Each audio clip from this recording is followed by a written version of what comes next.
সুপ্রিয় দর্শক শ্রোতা, মুহররমের 10 তারিখকে আমরা আশুরা বলে থাকি। আশুরা আসলে আমরা সিয়াম পালন করি। অনেকেই জানতে চান যে এই সিয়ামটা কি ফরজ নাকি নফল।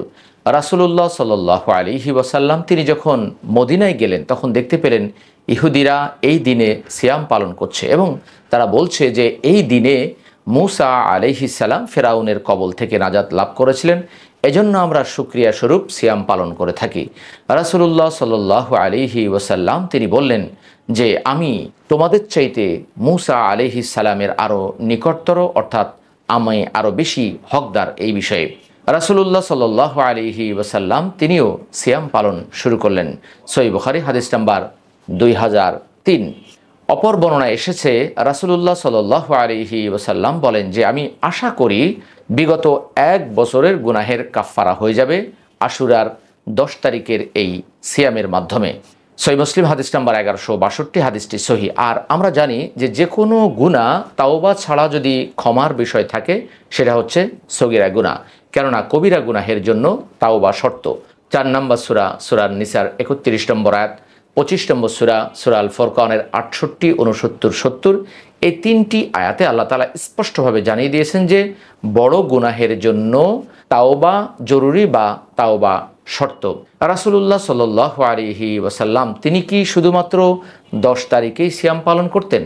রাসূলুল্লাহ সাল্লাল্লাহু আলাইহি ওয়াসাল্লাম তিনি বলেছিলেন যে আমি যদি জীবিত থাকি তাহলে আগামী বছর 9 তারিখে আমি সিয়াম পালন করব।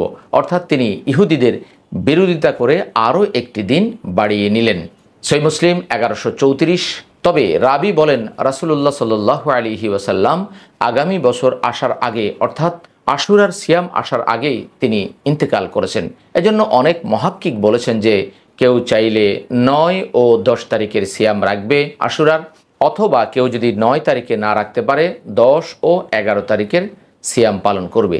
এই সিয়াম সম্পূর্ণ নফল একটি সিয়াম।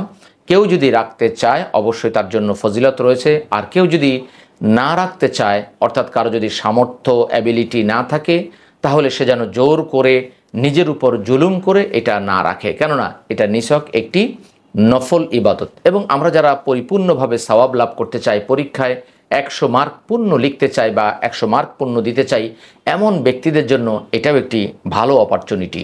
আশা করি বিষয়টি অনুধাবন করতে পেরেছেন। আল্লাহ তাআলা আপনাকে আমাকে আমাদের সকলকে বেশি বেশি করে ইবাদত বন্দেগীর পাশাপাশি নফল ইবাদত বন্দেগী করারও তৌফিক দান করুক।